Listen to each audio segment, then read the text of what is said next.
Delphine, pour commencer, je te propose de te présenter, de nous expliquer ce que tu fais dans la vie et pourquoi j'ai choisi de te faire nous partager ton expérience et ton expertise sur cette thématique qu'est l'optimisme responsable.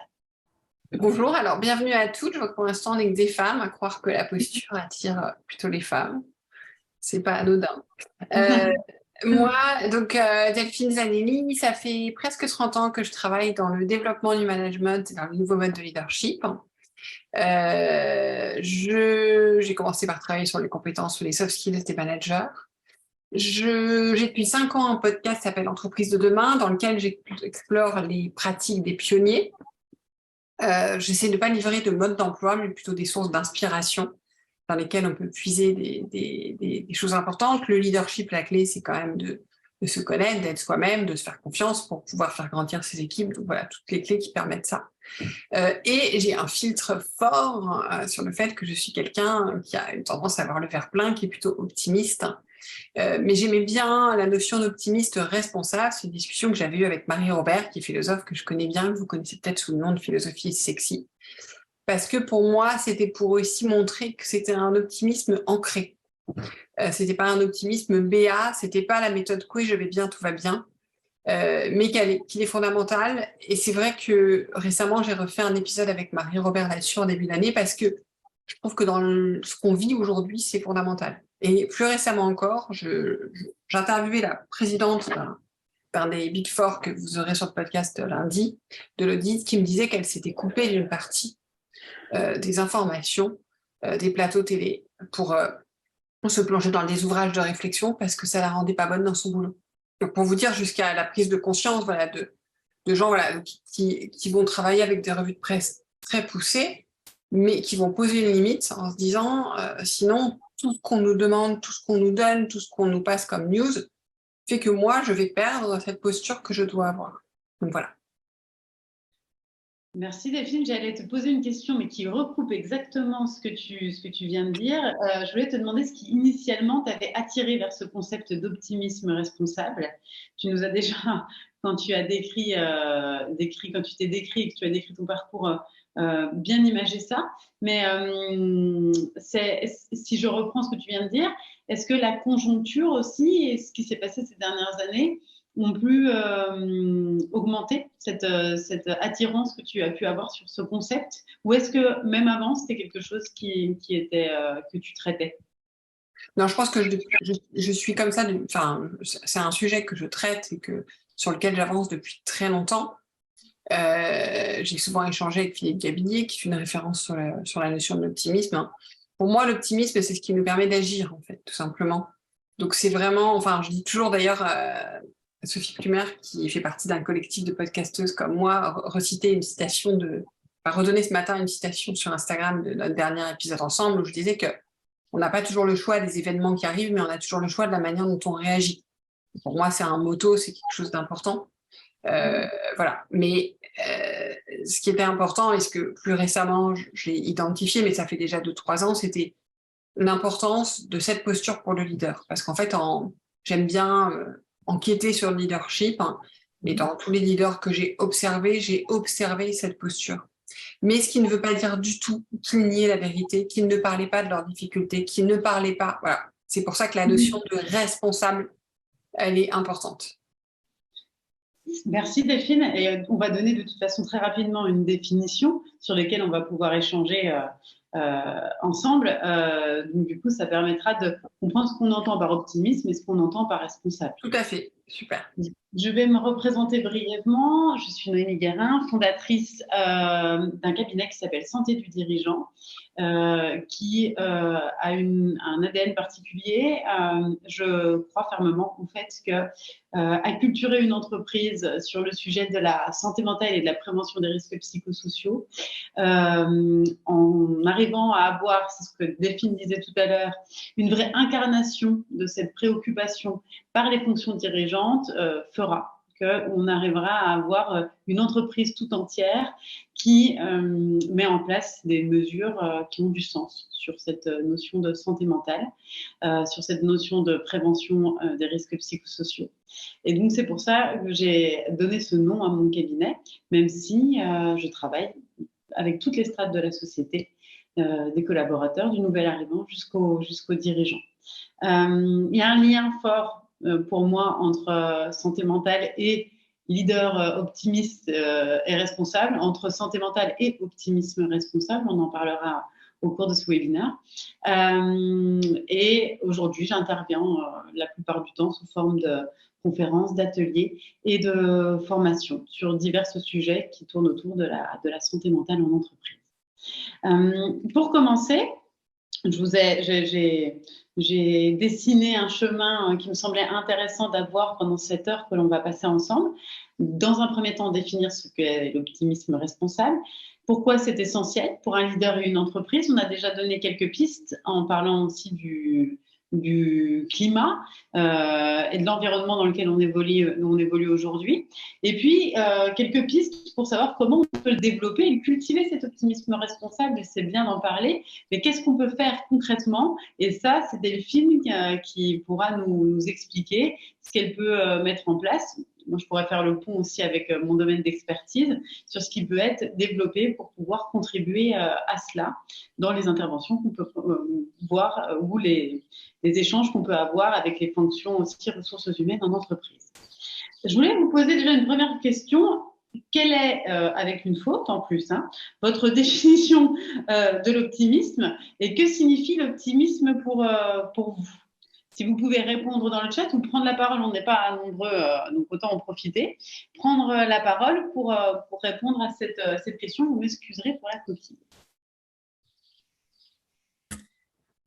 Pour moi, l'optimisme, c'est face à un événement d'être en mesure de voir le positif des choses, parce qu'il y en a forcément.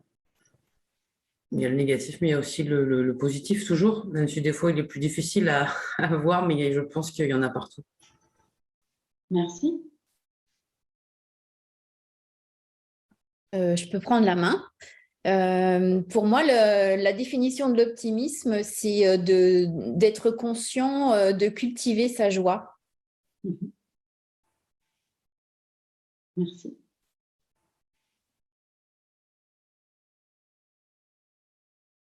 Est-ce que quelqu'un d'autre souhaite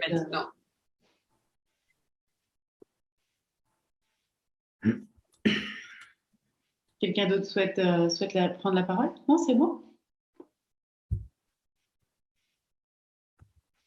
Alors Delphine, comment est-ce que toi, tu définirais l'optimisme sans la notion de responsable pour le moment? Oui, que la notion d'optimisme. Alors, pour moi, l'optimiste, c'est vraiment... en fait, on peut être optimiste dans des moments difficiles.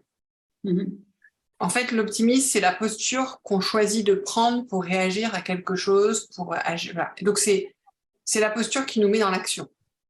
C'est la confiance qui nous met dans l'action. Donc, pour moi, être optimiste, c'est vraiment qu'on pense qu'il peut y avoir un avenir meilleur, globalement, sans nier la réalité, sans nier le côté très gris de la réalité. Donc, ce n'est pas enfouir des choses négatives, ce n'est pas enfouir ce qui ne fonctionne pas, mais c'est croire qu'il y a une possibilité du meilleur et donc il y a identifier les actions qu'on peut mettre en place pour aller vers le meilleur. Et c'est vrai que c'est quelque chose sur lequel je reviens beaucoup dans mes formations et mes conférences, dans le sens où j'accompagne parfois des managers qui ont des vraies difficultés. Et en fait, l'idée, c'est pas du jour au lendemain. L'idée, c'est comment est-ce qu'on agit pour pas à pas créer quelque chose de meilleur. Et je terminais récemment une conférence et je disais à la personne, à la DRH qui me l'avait commandité, que j'étais extrêmement optimiste sur les managers présents.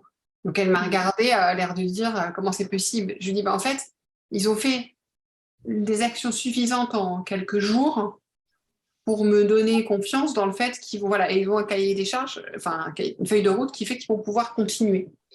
Et donc, voilà. Donc, en fait, c'est pour ça que, voilà. Donc l'optimisme, c'est ça. Et je pense qu'en fait, on a deux façons de voir les choses. Parce que la vie, c'est quand même souvent des choses qui dysfonctionnent.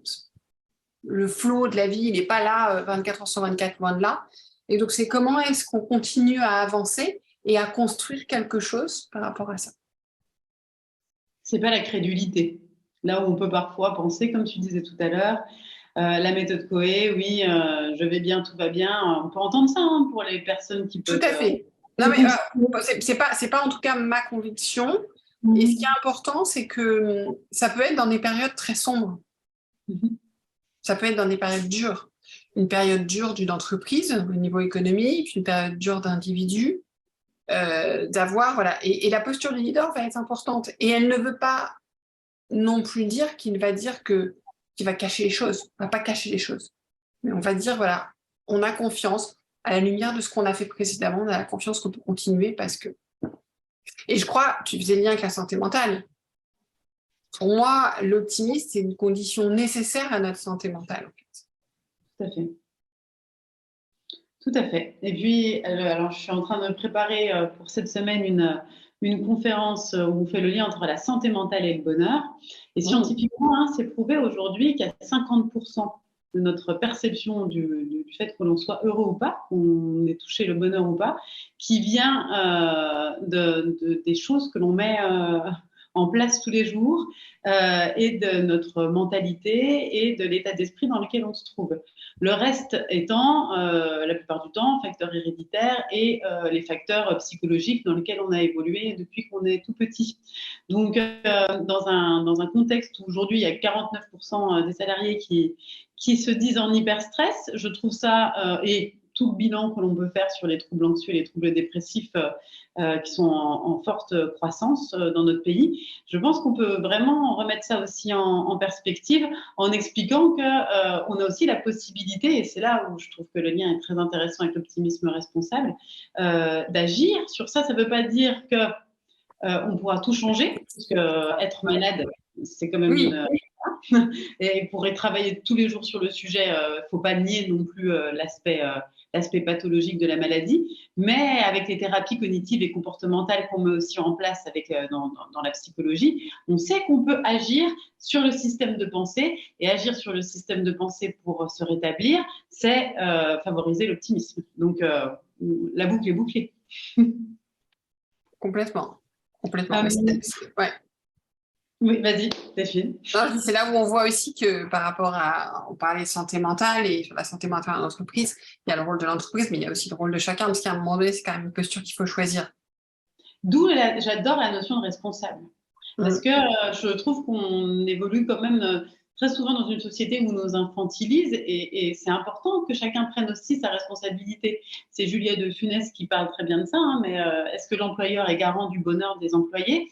Non, et chacun doit aussi à un moment donné de la santé et de la sécurité, ça c'est certain, mais sur l'optimisme, sur cette notion aussi de bonheur, chacun doit aussi prendre sa part de responsabilité.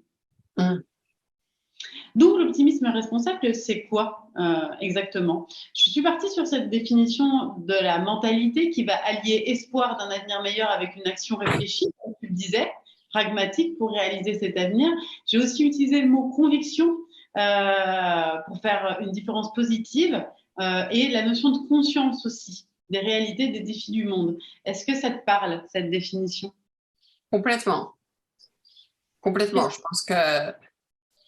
Vas-y, excuse-moi, tu voulais me demander? Non, j'allais rajouter en disant comment toi tu l'expliques quand tu interviens sur ce sujet? En fait, l'optimisme, il naît aussi de la confiance en soi. Alors, et il vient nourrir la confiance en soi. Et donc, le travail qu'on peut faire avec des équipes par rapport à ça, c'est justement d'essayer de comprendre les raisons d'être optimiste. Les raisons en fait qu'on a d'y croire et les raisons et la façon dont on va pouvoir faire une différence. Moi, j'aime bien y travailler en regardant ce qu'on a fait dans le passé pour éviter les questionnements un peu philosophiques sur lesquels on ne sait pas quoi répondre. Donc, de regarder un petit peu dans le passé quelle différence on a fait, dans quel contexte, comment, etc. Voilà. Et donc, par rapport à la réalité face à laquelle aujourd'hui, face à laquelle on est, comment on va pouvoir continuer à le faire. Récemment, j'ai échangé avec des équipes en entreprise c'est une entreprise qui est en cours de rachat. C'est très, très chaotique. Ça fait 2 ans que ça dure, donc c'est l'enfer absolu, en fait. Et pourtant, pour eux, pour leur santé mentale, c'est fondamental qu'ils restent optimistes, pour leur employabilité aussi, parce qu'ils ne savent pas ce qu'ils vont devenir. Et donc, j'ai fait une série d'ateliers avec eux, justement, sur la manière dont ils pouvaient garder exactement ce que tu dis, cette conviction qu'ils allaient pouvoir faire une différence positive aujourd'hui dans l'entreprise, quoi qu'il arrive, quel que soit ce qui se passe chaque jour. Donc, ils sont en ayant pleine conscience, et on ne nie pas toute la réalité qui se pose à eux dans leur entreprise, pour le coup. Mais voilà. Et c'est vrai que typiquement, on a encore, ce week-end, les informations sur la Russie étaient encore assez angoissantes. Et comment on fait face à ça? Comment on fait face à ça? Donc, je prends cet exemple, mais parce que forcément, ça nous touche. Et comment on revient sur la différence? Ce que j'aime bien aussi, ce que tu as mis, et je pense que c'est important, c'est aussi quelle différence je peux faire. Vous savez, c'est la fameuse citation de Gandhi, oui, je crois que c'est Gandhi, la conscience de ce qu'on peut faire et d'agir là où on peut agir, et le reste, c'est pas grave, on s'en occupe pas. Et donc, de dire, c'est pas que je le nie, c'est pas que je veux pas être au courant, c'est pas que je veux faire l'autruche, c'est juste que, ok, je prends l'info, mais comme je peux pas agir dessus, je vais me concentrer sur là où je peux faire une différence. Exactement. Et ça, je pense que c'est vraiment important, et c'est pas facile. Voilà. Non. Être capable de se recentrer sur soi pour pouvoir donner le meilleur aux autres, c'est vraiment un concept qu'on peut avoir mentalement, mais qui n'est pas forcément facile à mettre en place, ça c'est certain. Je pense que c'est une gymnastique très régulière. Quelque chose auquel on se ramène, oui, de manière très, très régulière. Tout à fait. Oui, tout à fait. Les avantages qu'on peut avoir de l'optimisme, si on veut être concret. Moi, j'avais une question qui était assez concrète sur ça à te poser. C'était te demander si tu pouvais nous partager une situation concrète, justement, qui mette en avant ces avantages, dans lequel l'optimisme responsable a fait une différence significative. Est-ce que tu as cet exemple à nous donner? Je pourrais revenir sur cette entreprise qui va être vendue. Ça fait 2 ans que ça dure. C'est une situation très, très, très compliquée pour des personnes qui, un coup avancent, un coup reculent, avancent sur des projets qui sont mis à la poubelle. Je veux dire, globalement, c'est très facile de tomber dans le trou, quoi, de se dire j'arrête, c'est difficile, etc. Et typiquement, je vois leur capacité à continuer à y croire, à avoir posé aussi leurs limites. Donc, à se dire quelle est la limite pour moi de ce qui est possible, quelle solution je peux trouver par rapport à ce que tu dis, etc. Comment je peux rester, tu parlais de motivation, là, oui, comment je peux rester motivée, parce que il faut quoi qu'il arrive que je continue, et comment est-ce qu'on va travailler tous ensemble pour garder cet aspect-là. Donc, pour moi, c'est une illustration parfaite, parce que ça peut être ça, mais c'est aussi une équipe en difficulté, c'est aussi c'est plein de situations comme ça. Mais là, je trouve que cette situation, elle est criante, parce que pour moi, c'est une situation où s'il n'y a pas des choses concrètes mises en place, c'est quasi impossible de tenir cette posture, qui pourtant a les avantages que tu poses là de manière assez éloquente. Par contre, je vois, dans une situation, je vois dans cette situation, ils ont besoin qu'on vienne leur en donner régulièrement aussi. Qu'on les aide à le trouver, cet optimisme. Qu'il y ait une sorte de carburant d'optimisme qui soit donné. Oui. Dans l'exemple que tu donnes... Mais qui ne nie pas leur réalité, surtout pas. Tout à fait.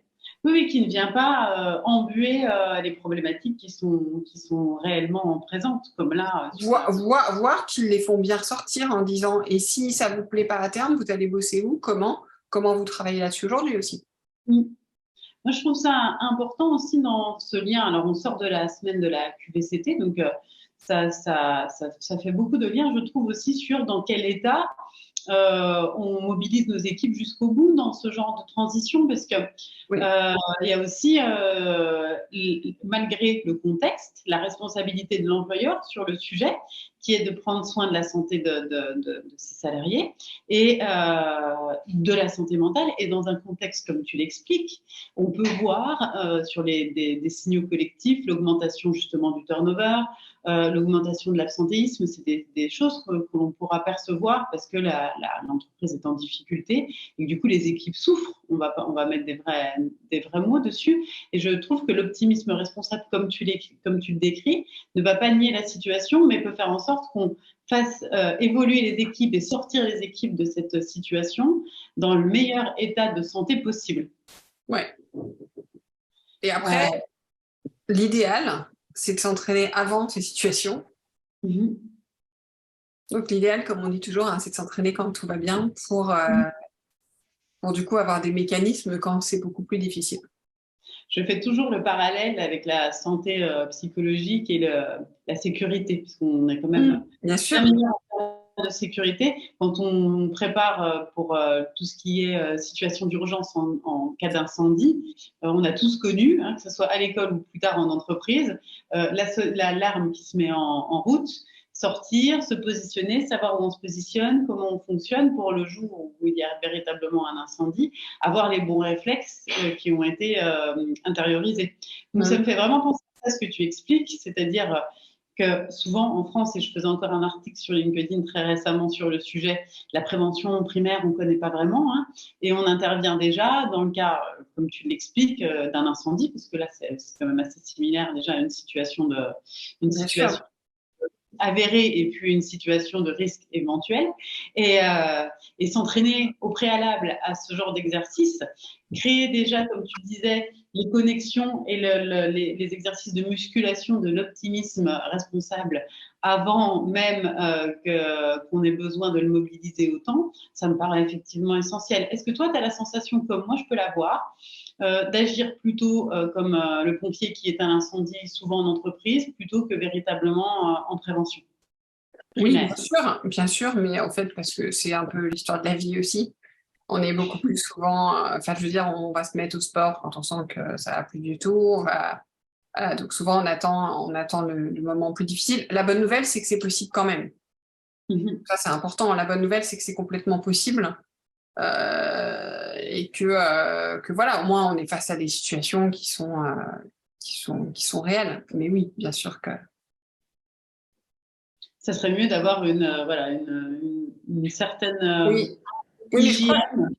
Oui, mais je pense qu'il faut s'adapter à la réalité de l'entreprise, en fait. Elle ne sera jamais... je sais pas, ça fait 30 ans que j'y bosse et ça sera... Je pense que ça sera jamais le cas. Donc, en fait, c'est plutôt... donc, je pense que ça serait chouette.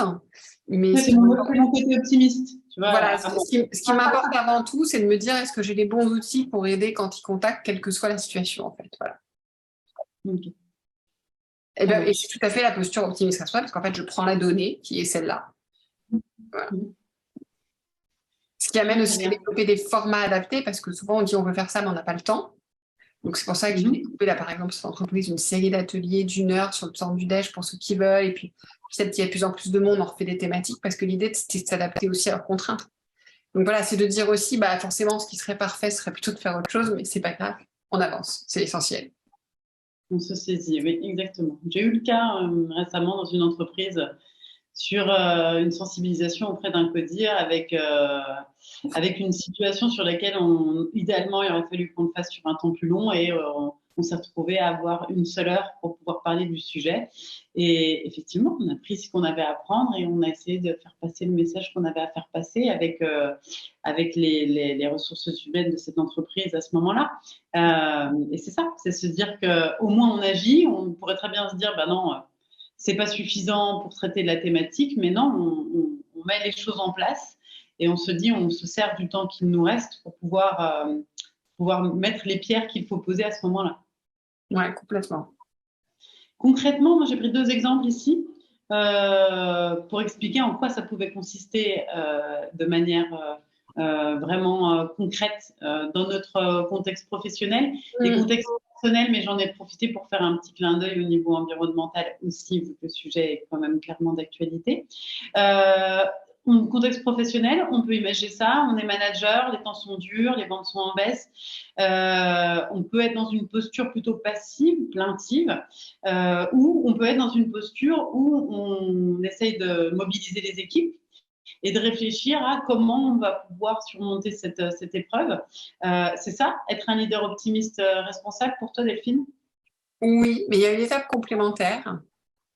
Oui.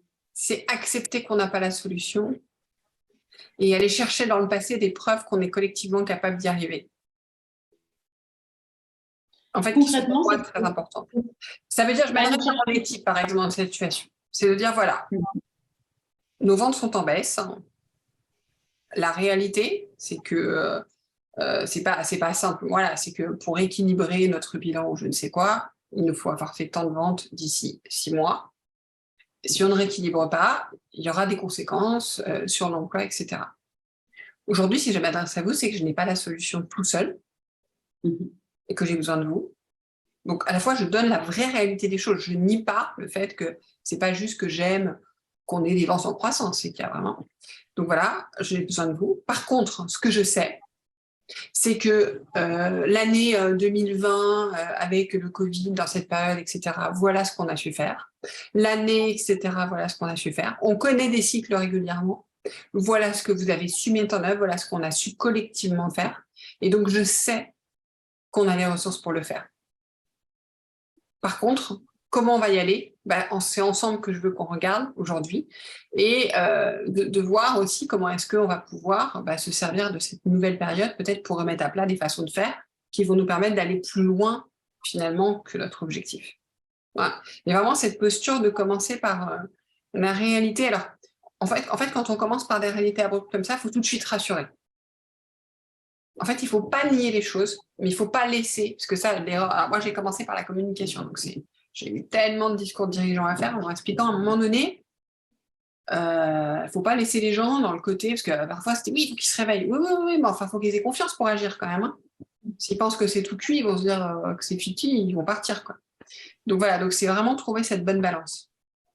Avec de la remise en confiance et avec de l'honnêteté, du coup. Ouais. Et de la vulnérabilité sur je n'ai pas les solutions. Exactement.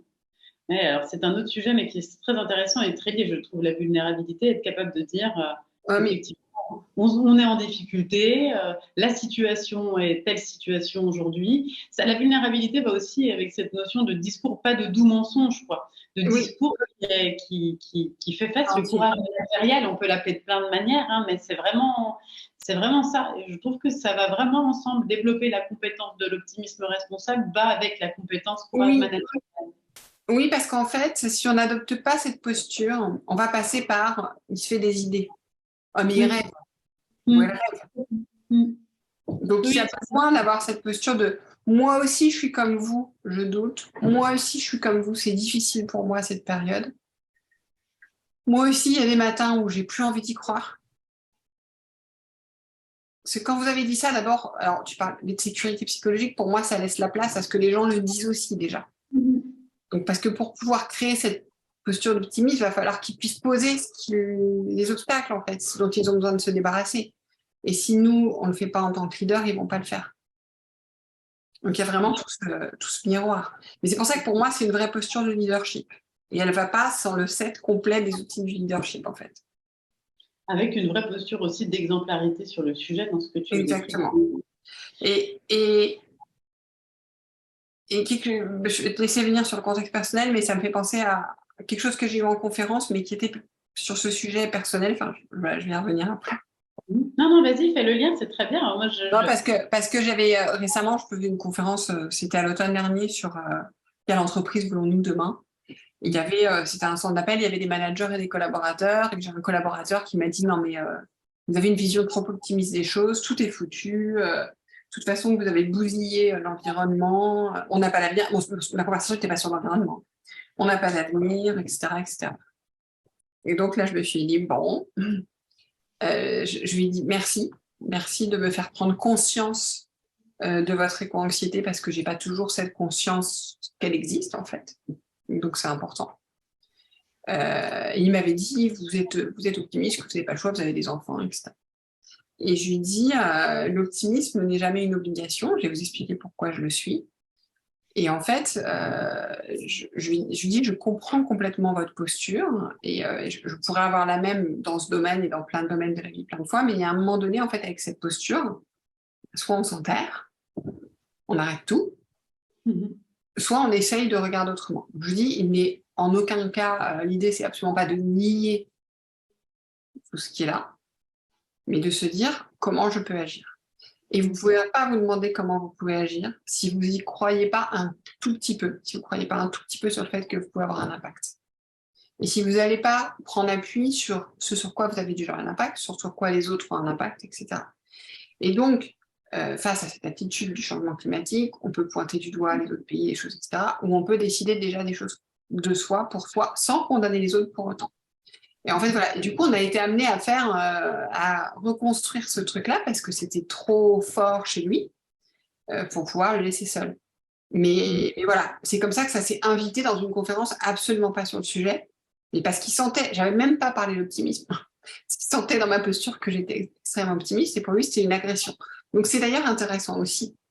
C'est pour ça que la posture de vulnérabilité est importante. Alors moi, j'avais commencé ma conférence j'avais mis un tableau d'un artiste qui disait en anglais qu'à la fin, tout irait bien. Je leur ai dit, je vais vous décrire le monde du travail, le futur du travail, c'est pas rose en fait. Mais je vous expliquerai pourquoi à la fin, tout ira bien. Mais j'avais fait exprès d'être un peu provoquée. Donc voilà, donc toute cette posture, elle est extrêmement importante. Et puis la posture d'accueil, quand vous êtes dans cette posture d'optimisme responsable, il y a un collaborateur qui vous dit, non mais il faut arrêter là. Parce que vous allez avoir des personnes très négatives autour de vous, vous allez avoir des personnes qui sont très influencées par un environnement qui est très négatif sur l'entreprise, sur son job, voilà, ça pourrait être dans le cas là, du rachat, un environnement qui dit de toute façon tu te fais complètement avoir de continuer à bosser pour eux alors qu'ils ne garantissent même pas un job, etc. Donc vous avez des gens qui arrivent avec tout ça. Et ce qu'il ne faut pas nier, comme tu le dis exactement, sur lesquels il faut laisser un espace pour que ces personnes-là puissent exprimer ce qu'elles ressentent, parce que ça fait appel à la peur, ça fait appel à des sentiments qui sont tout à fait acceptables dans ce genre de situation. Tout à fait. Et c'est souvent ces personnes-là d'ailleurs, on fait le lien avec la santé mentale, et c'est souvent ces personnes qui sont en mauvais état de santé mentale, mais même pas forcément de leur fait, parce que notre environnement a une influence importante sur nous, et moi j'en vois souvent dans l'entreprise, et quand on creuse, d'ailleurs je dis toujours au manager, quand un collaborateur arrive comme ça, essayer de creuser, de comprendre, parce que bien souvent c'est son environnement qui joue beaucoup, et donc il faut l'aider aussi par rapport à ça. Exactement, c'est souvent un appel au secours. Donc c'est intéressant aussi de pouvoir laisser faut pas toujours essayer de rassurer tout de suite sans écouter. Je suis tout à fait d'accord avec toi parce que ça peut créer vraiment une sensation de ne pas être entendu, en tout cas de la part de cette personne-là. Et ça fait le lien. Pour toi, c'est la plus grande difficulté justement à laquelle tu as pu être confrontée dans cette notion d'adopter une attitude optimiste responsable. Est-ce que la plus grande difficulté aujourd'hui, c'est de faire face justement à toute cette part de la population qui est ancrée dans ces difficultés à voir l'avenir sereinement avec tout ce qu'on peut nous donner comme information? Alors, pour moi, il y a cette difficulté et la faculté à rejeter la faute sur le gouvernement, l'État, l'entreprise, le voisin, voilà. Et il y a l'environnement. Ouais, non, mais il y a aussi cette espèce de c'est trop dur, alors il me faut un coupable. Et donc voilà, ça peut être le manager, ça peut être voilà. Donc en fait, c'est aussi comment est-ce qu'on va remettre les choses un peu plus posées par rapport à ça. Parce qu'en fait, tant qu'on est en train de chercher un coupable, on va pas se mettre en action. Mais c'est souvent parce que c'est trop violent. Hein. Tout à fait. D'ailleurs, quand il se passe quelque chose de grave autour de vous, la première chose que vous cherchez, c'est un coupable. Trop violent, et puis ça nécessite aussi de prendre sa part de responsabilité, ça nécessite une ouverture d'esprit sur le fait aussi de se dire qu'on a une vision des choses, mais qui n'est pas la vérité en soi. Notre vision est une vision partielle de toutes les visions qui vont venir s'imbriquer. Moi, je prends souvent l'exemple du vase au milieu d'une table quand je me donne cette image en disant vous avez cette vision, vous pensez que le coupable, la faute est sur un tel, mais ce vase, vous le regardez avec un certain axe. Autour de la table se trouvent peut-être 12 autres personnes qui voient le vase d'une manière différente, et la version la plus proche de la réalité, de la vérité, est la combinaison de ces 12 visions autour de la table. Et pour ça demande, voilà, je pense, à nouveau un certain courage d'entendre qu'il y a d'autres versions et de se mettre autour d'une table pour en discuter. Ouais, c'est vrai, tout à fait, c'est très juste.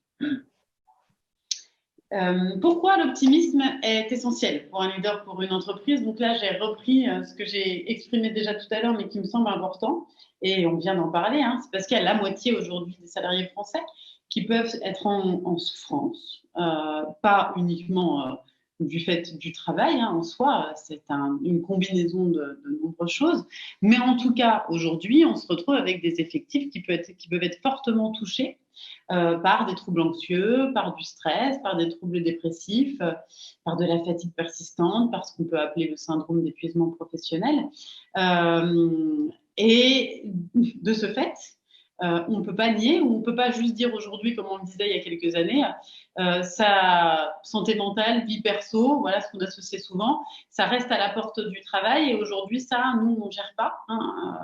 Eux, ils voient ça, les salariés voient ça en dehors, managers, peu importe, dirigeants voient ça en dehors. Aujourd'hui, on est obligé de se saisir de ça, et donc, du coup, peut-être d'apporter de la part de l'entreprise, d'avoir ce rôle social et visionnaire, d'apporter cet optimisme. C'est ce dont toi, tu es aussi convaincu aujourd'hui, dans l'exemplarité qu'on peut apporter. Oui, tout à fait, complètement. Complètement, et aussi pour équilibrer des environnements dans lesquels ils évoluent. Enfin voilà, il faut vraiment être conscient. Nos collaborateurs sont des citoyens qui évoluent dans des environnements qui sont souvent très anxiogènes. Là, il y a eu aussi l'inflation. Enfin, il y a plein de choses qui jouent, qui sont extrêmement compliquées. Donc, c'est pas du tout étonnant qu'on ait. Enfin, là, c'était 2022, mais c'est malgré tout pas étonnant qu'on ait des chiffres comme ça. La bonne nouvelle, c'est que maintenant, on parle beaucoup plus de tout ça, donc ça permet de mettre des mots dessus, et ça, c'est déjà en soi une bonne chose. Mais voilà, je pense qu'un leader, pour moi, dans le travail du leadership, être attentif à ça, c'est une des premières fonctions. Enfin, quand on me dit quelle est la première chose à faire, pour moi, c'est vraiment un des premiers sujets. Et je crois que tu en parles dans le slide suivant, mais c'est vraiment, voilà, tu vois, quand Simon Sinek, et pour moi, c'est fondamental. Et c'était en introduction, je citais une dirigeante d'un des Big Four qui avait complètement conscience de ça. Et que c'est important. Parce que sinon, ils ne pourront pas... Ils ne pourront pas donner l'exemple. C'est eux qui doivent y croire avant toute chose. C'est important. Pour moi, il y a vraiment ce lien. De toute façon, je pense que l'optimisme responsable va de pair avec une bonne santé mentale, si on peut donner bonne santé mentale. C'est certain qu'un dirigeant qui arrive pessimiste, fatigué, en surcharge émotionnelle, surcharge de travail, et qui donne cette image, c'est pas mal en soi du tout. Pour le coup, si jamais il fait preuve de vulnérabilité à ce moment-là et qu'il explique qu'il vit une période compliquée, et comme tu le disais, qu'il a besoin de ses équipes pour remobiliser tout le monde, ça peut être un très bon vecteur pour souder les équipes et puis pour faire avancer, pour fédérer.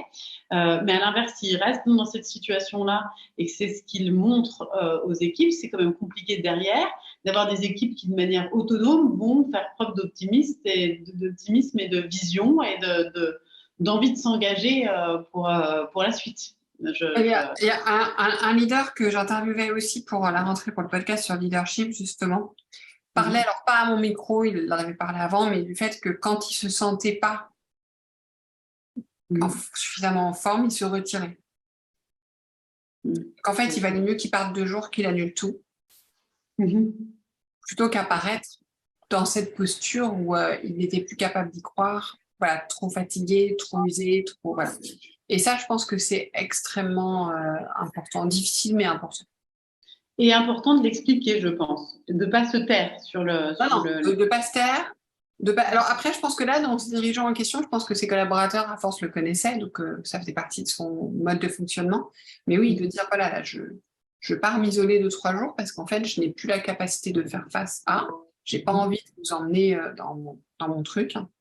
Donc je pars, voilà. Mais c'est encore très rare. Moi, je ne l'ai pas vu beaucoup faire, hein. Je ne l'ai pas vu Non. beaucoup faire parce que souvent, on attend à ce que le leader, à ce qu'il soit présent tout le temps, toujours là, qu'il réponde, voilà. Qu'il soit Oui, et d'abord opérationnel.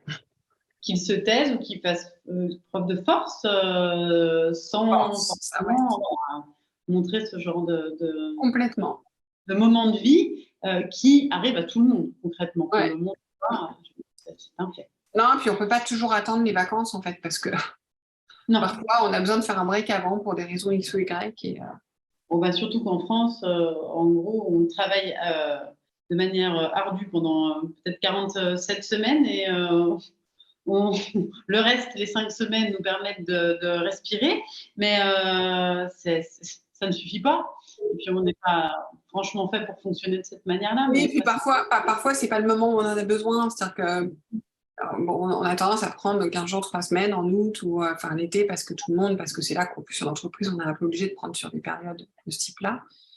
Mais parfois, c'est pas la bonne période pour nous. C'est-à-dire que oui, c'est bien, mais en fait, c'est plus parfois, là, on voit les gens sont très fatigués. Donc, c'est presque plus maintenant qu'il faudrait déjà qu'ils prennent une semaine pour retravailler et après repartir ou à d'autres périodes. Et donc, en fait, on a encore du mal avec ça. Donc, ils prennent même 3 jours. Voilà. On a encore du mal avec ça. Et donc, je pense qu'en termes de posture de leadership, c'est important. Tu sais, ça me fait vraiment penser dès l'éducation des tout petits, hein, puisque moi, je vois avec mes filles, cette notion du tu feras ça à tel moment est quand même très ancrée. Aujourd'hui, on a du mal à se dire on va laisser une certaine liberté aux gens et les gens sauront gérer cette liberté.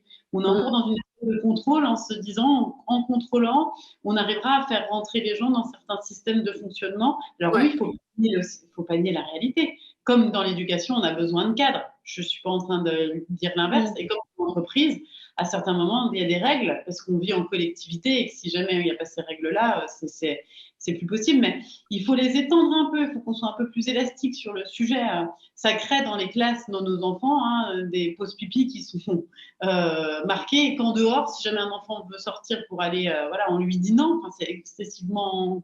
Enfin, je trouve que ça demande de la gestion, je l'entends, mais par contre, c'est excessivement compliqué de rendre tout identique et avec un automatisme qui ne convient pas toujours. Oui, et aux nouvelles générations encore moins, je pense. Non pas qu'elles aient changé par rapport à nous, mais je pense qu'elles osent plus s'exprimer en tout cas. Oui. Il y a un vrai lien, et tu le disais tout à l'heure, et je trouve c'est important de le redire avec, sur cette notion d'optimisme responsable avec le contexte dans lequel on évolue. J'ai fait une conférence en début d'année et j'ai eu ce retour sur, parce que c'est une conférence sur la sensibilisation sur la santé mentale, et sur comment on fait justement pour surmonter les défis et comment on fait pour garder l'espoir. Et je trouve que l'optimisme responsable va complètement de pair avec cette notion-là, parce que ça va combiner cette vision positive avec une action pragmatique pour pouvoir justement faire preuve de cette résilience. Est-ce que tu as vu, toi, parce que c'est souvent ce qu'on attend, qu'on prouve que ça a un intérêt aussi. Hein. Bon, moi, je dois t'avouer qu'au niveau de mes convictions, des fois, ça me contrarie un peu de devoir toujours montrer que prendre soin de l'humain, c'est vecteur de performance. Voilà. Mais c'est quand même important de le dire parce qu'il y a certaines personnes qui seront plus convaincues par le pragmatique que par la conviction en elle-même. Donc, toi, qui travailles sur le sujet au quotidien, est-ce que pour toi, l'optimisme responsable, ça va stimuler l'innovation, ça va stimuler la performance? Est-ce que tu le vois concrètement? Oui, bien évidemment. Complètement. Complètement, parce qu'en fait, ça ouvre le champ des possibles. Ça permet d'aller chercher ce sur quoi on est bon, d'aller chercher ce sur quoi on peut agir, de canaliser aussi son action. Donc de la rationaliser, de ne pas partir sous l'azimut, mais de se dire, voilà, aujourd'hui, on prend la situation économique des ventes, sur quoi on va agir, quelles sont les choses sur lesquelles on va agir. Donc, ça permet complètement ça. Je pense qu'on parlait de climat de sécurité psychologique tout à l'heure. Ça favorise aussi ce climat de sécurité psychologique où on sait aujourd'hui que c'est le premier vecteur de performance d'une entreprise. Il y a eu Google qui avait mené une enquête là-dessus en 2012. Ça date un peu maintenant, mais c'était ressorti véritablement. Encore plus avec effectivement tout l'environnement dans lequel on peut évoluer. Mais ça permet effectivement de créer ce climat de sécurité psychologique où on est plutôt dans quelque chose de constructif, où les gens échangent, où les gens peuvent faire autant preuve de leurs préoccupations que de leurs idées. Et donc, du coup, c'est un super terreau pour pouvoir créer des solutions créatives et faire preuve de résilience, du coup. Ouais. Comment on fait alors concrètement? J'ai mis quelques clés ici pour développer et cultiver l'optimisme. Mais qu'est-ce que tu conseilles, toi, pour mettre ça en place de manière concrète dans l'entreprise? Quels sont les conseils que tu donnerais? Alors, pour moi, c'est vraiment d'identifier à la fois ce sur quoi on peut agir, ce sur quoi on veut agir, et les atouts qu'on a pour agir dessus. Ok. Et d'essayer Qu'est-ce qui dépend de nous, qu'est-ce qui ne dépend pas de nous, et on se concentre sur ce qui peut dépendre de notre champ d'action. Et qui a un impact. Et qui a un impact. Donc, on est vraiment sur... voilà, du coup, comment... Parce qu'en fait, le tout pour garder une posture, c'est de rapidement prendre confiance. Bon, si on parle plus de 5 minutes, c'est mort. Donc, c'est vraiment d'être dans cette logique de se dire, s'il y a une chose sur laquelle je peux agir qui va faire que ça va se passer, c'est laquelle. Sur cette chose-là, quelles sont les raisons que j'ai d'y arriver, comment je mesure mon progrès, avec des indicateurs qui vont évoluer régulièrement, et du coup, comment est-ce que j'avance par rapport à ça. Et bien sûr, comment est-ce que je célèbre les succès. Mais alors là, ça pourrait être un atelier, je fais des ateliers là-dessus d'1h30, parce que c'est un chantier un peu complet, mais qui est extrêmement intéressant et qui sert pour tout. En fait, pour moi, c'est autant un outil d'optimisme responsable qu'un outil de priorisation. Oui. Parce que ça amène à se recentrer, voilà. Et oui, tout ce que tu mets là est complètement vrai, bien évidemment. Mais je crois qu'il y a une phase, il y a une étape de connaissance de soi et connaissance de l'impact qu'on peut avoir qui est importante. Et souvent, il faut se détacher de sa situation de poste, se détacher de beaucoup de choses pour ça. Et aussi avoir le courage de le dire, de le porter. Tout à fait, reconnaître aussi qu'on fait de son mieux, que parfois on évolue vite et puis il y a des moments où on évolue moins vite. Complètement. Mais je crois que ce qui est important, c'est d'être guidé pour avancer et par petits pas, en fait. Parce que ça ne se produit pas. Et puis, j'ai envie de dire, c'est pas quelque chose qu'on développe du jour au lendemain. Quand la situation est complexe, il faut un peu de temps, il faut laisser le temps de digérer les émotions, de digérer les choses, de poser des mots sur les choses. Pour l'illustrer, je vais l'illustrer plutôt sur un cas personnel cette fois-ci, il m'est arrivé d'avoir des phases d'énormes doutes, de très grandes difficultés, malgré ma posture assez naturelle d'optimiste, responsable. Et en fait, de dire, donc lundi, ça sera comme ça, mais là, il faut me laisser le week-end dans le dark.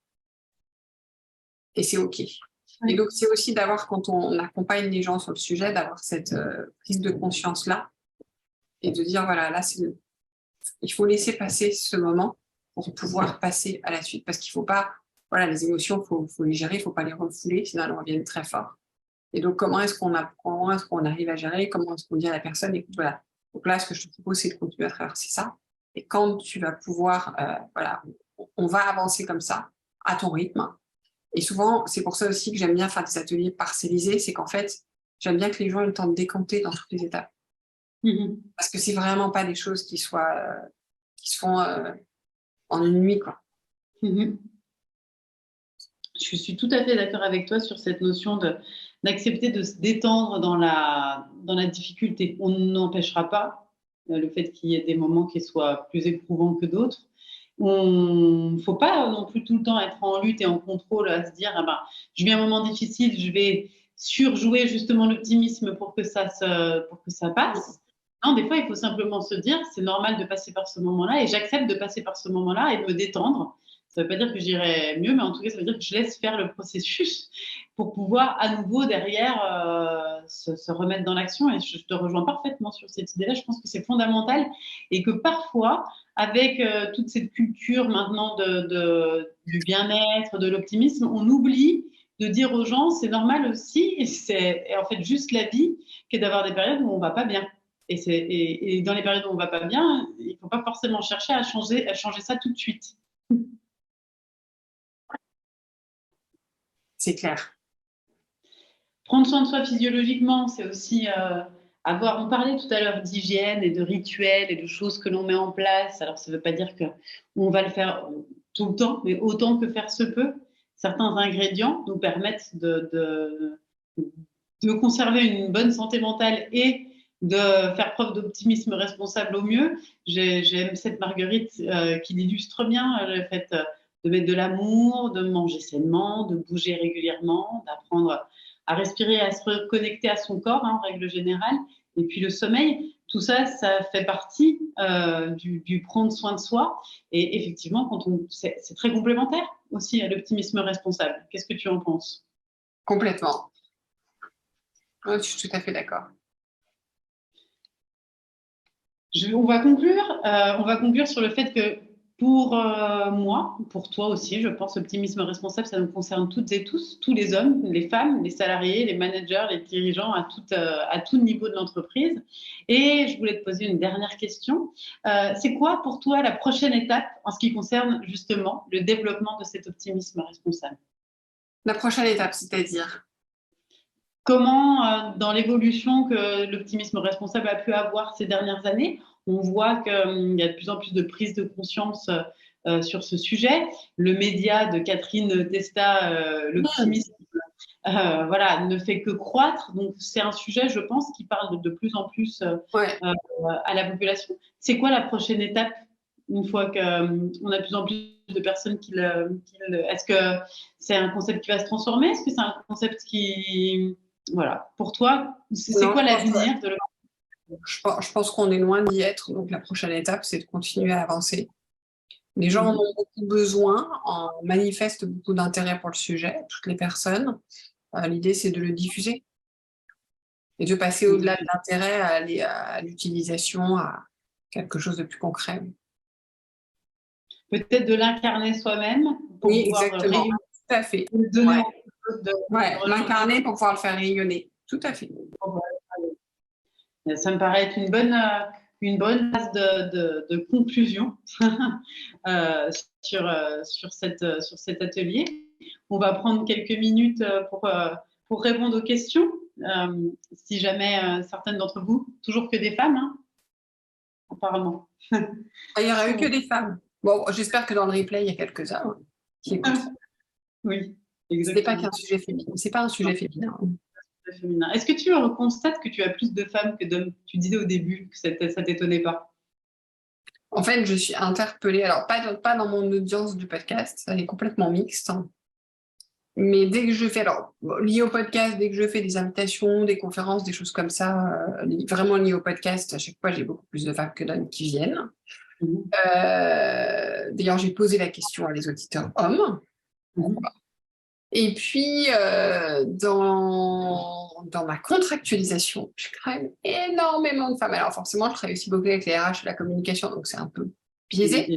Mais quand même, heureusement que je travaille avec pas mal de dirigeants de l'industrie, je leur dis bien, parce que sinon, beaucoup... Alors après, c'est pour travailler avec des femmes et des hommes, l'audience est toujours très mixte, mais dans la volonté, l'envie, voilà. Et ce que m'a dit un des auditeurs suite à mon interpellation, c'est de dire...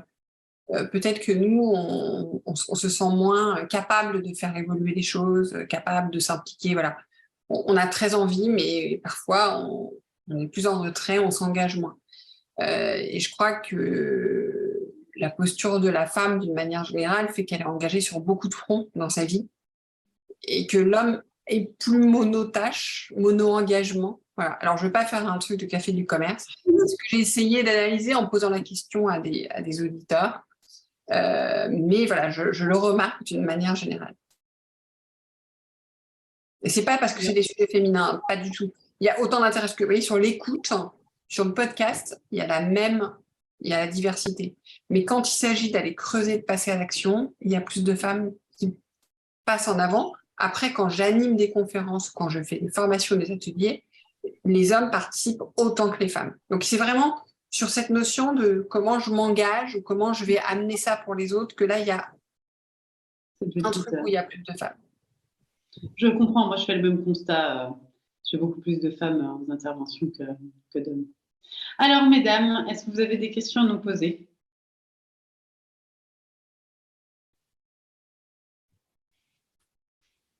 Oui, Karine. Moi, je suis convaincue de tout ce que vous venez de dire. Là où j'ai le sentiment parfois, quand j'explique un peu, je prêche la parole, on va dire, j'essaie. On va dire, là où je rencontre un frein, c'est pour certains, ça ne parle pas, c'est pas concret. Et du coup, tout à l'heure, Delphine, vous avez parlé de comment on mesure. Et je crois que c'est des gens qui ont besoin de mesurer. Et comment on mesure ça? Comment on démontre? C'est ça qui me manque aujourd'hui, moi, pour expliquer que oui, ça permet la performance. Comment je mesure ça? En mesurant, en agissant. En fait, il faut travailler sur un projet, définir des indicateurs et qu'il y ait cette confiance pour ça et pouvoir le prouver d'une manière générale. Après, les indicateurs, il faut sortir des indicateurs classiques. Il faut trouver des indicateurs qui sont intelligents par rapport au sujet et qui n'ont pas un impact dans 3 ans. Parce que sinon, on n'y va pas.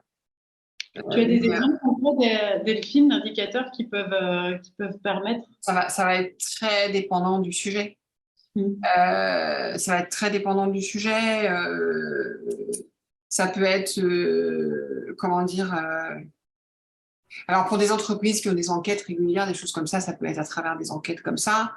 Et ça peut être sur la confiance que les collaborateurs ont, sur leur humeur. Donc, ça peut être à travers des questionnaires qu'on fait passer.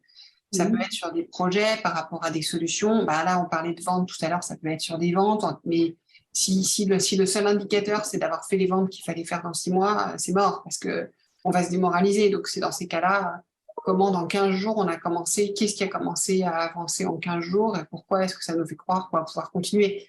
Donc, moi, je dis toujours qu'il faut trouver des indicateurs qui donnent le moral, qui donnent confiance. Donc, c'est pour ça que je n'ai pas d'exemple parce que ça va dépendre vraiment de la situation. Mais d'aller chercher, donc, par exemple, allez, je parlais de formation management et d'optimisme. Et cette DRH qui me disait, oh là, vous êtes optimiste, mais vous croyez que? Je dis, écoutez, on se revoit en septembre. Pour moi, la seule chose qui compte en septembre, c'est qu'ils aient fait ça et ça sur lequel ils se sont engagés. Que ça soit bien fait, mal fait, on s'en fout. En fait, ils sont engagés parce qu'ils y croient, ils veulent le faire différemment. Donc, il y avait déjà la façon de commencer un meeting complètement différemment. Puis, s'ils l'ont fait 1 fois, 2 fois, c'est gagné, en fait. Donc, ça va être ça notre indicateur. C'est ça qu'on va aller chercher. Et donc, c'est pas parce que ce qu'attendait cette DRH, c'est que sur 1 ou 2 managers, c'était que, voilà, il y a des choses qui ont profondément changé. Non, ça va mettre du temps. En fait, les choses mettent beaucoup de temps à évoluer. Parce qu'on est des humains, que c'est des parcours de plusieurs années. Par contre, quels sont les indicateurs qui font qu'on va y croire? Et donc, c'est ça. Donc, ça peut être, pour revenir à votre question, Karine, ça peut être, peut-être qu'on n'aura pas tout de suite, alors, je ne connais pas la situation, mais les résultats ou les trucs, etc. Mais quelles vont être les choses qui vont se passer qui fait qu'on va pouvoir croire qu'à terme, on va les avoir? Ça peut être, ça peut être ça peut être que les gens acceptent de dire que ça va pas. Ça peut être de dire qu'ils ont des difficultés. Ça peut être juste ça, que les gens se mettent à accepter de dire qu'ils ont des difficultés. Donc, vous voyez, l'indicateur, c'est pas toujours ce qu'on croit. Parce qu'en fait, quand vous commencez à exprimer vos difficultés, vous les posez sur la table, vous commencez à les corriger. Et donc, ça va donner de la performance. La performance, c'est pas tout de suite décrocher la médaille d'or.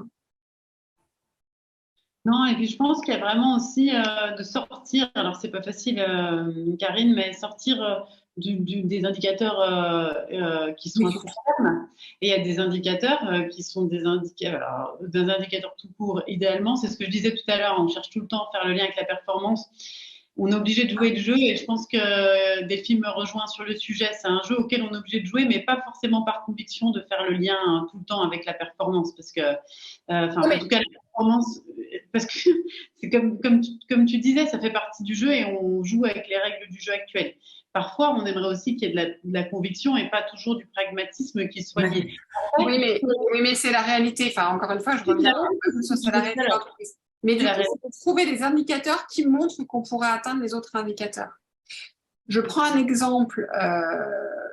Vous dites, voilà, pour avancer là-dessus, il va d'abord falloir que les gens viennent à un séminaire, à une réunion, à un webinaire. Et ben, si le taux de participation augmente, c'est déjà un indicateur pour moi sur le fait que les gens y croient. Il y a aussi sur le plus long terme, le turnover, l'absentéisme, des indicateurs collectifs. Et là, on fait déjà. Oui, mais on touche déjà, Noémie, des facteurs qui sont exogènes. Enfin, comment dire? L'absentéisme, il suffit qu'il y ait. Récemment, j'ai un client l'hiver dernier qui a eu un gros taux d'absentéisme. Il m'a appelé, il me dit oh là là, je sais pas ce qui se passe, je crois que mes collaborateurs veulent plus bosser. Je lui dis non, mais en fait, il y a une épidémie de grippe dans votre région. Donc à un moment donné, vous alertez pas, quoi. C'est voilà, ils ont tous la grippe, il y a une épidémie super forte, plus que d'habitude. C'est pas parce qu'ils habitent les montagnes qu'ils sont plus résistants. Donc voilà, quoi. Et donc ne paniquez pas. Voilà. Donc c'est pour ça que je trouve que c'est important de trouver des indicateurs sur lesquels, surtout, enfin, si vous êtes leader ou chef de projet, vous avez la main. Vous voyez, parce qu'après, l'absentéisme, ça peut être quelque chose qui se passe avec quelqu'un d'autre. Enfin, il y a plein. Ça ne veut pas dire, Noémie, que ce n'est pas un bon indicateur, bien au contraire. Mais je trouve que quand il faut convaincre une direction d'aller dans un sens, il faut prendre des indicateurs sur lesquels vous avez la main, dont vous allez pouvoir montrer la pertinence par rapport à l'objectif final, mais sur lesquels vous avez la main, parce que si vous n'arrivez pas rapidement à montrer qu'ils bougent, vous n'emmènerez personne avec vous. Et on va vous demander beaucoup d'indicateurs et d'y revenir et de convaincre, etc. Mais il y a plein de choses. Il y a plein de choses que vous ne maîtrisez pas. Donc, c'est vraiment se dire qu'est-ce qu'on peut maîtriser, quoi. Ok, merci. Ça a répondu à votre question, Karine? Oui. Est-ce que vous avez d'autres questions? Ou Nathalie ou Héloïse aussi.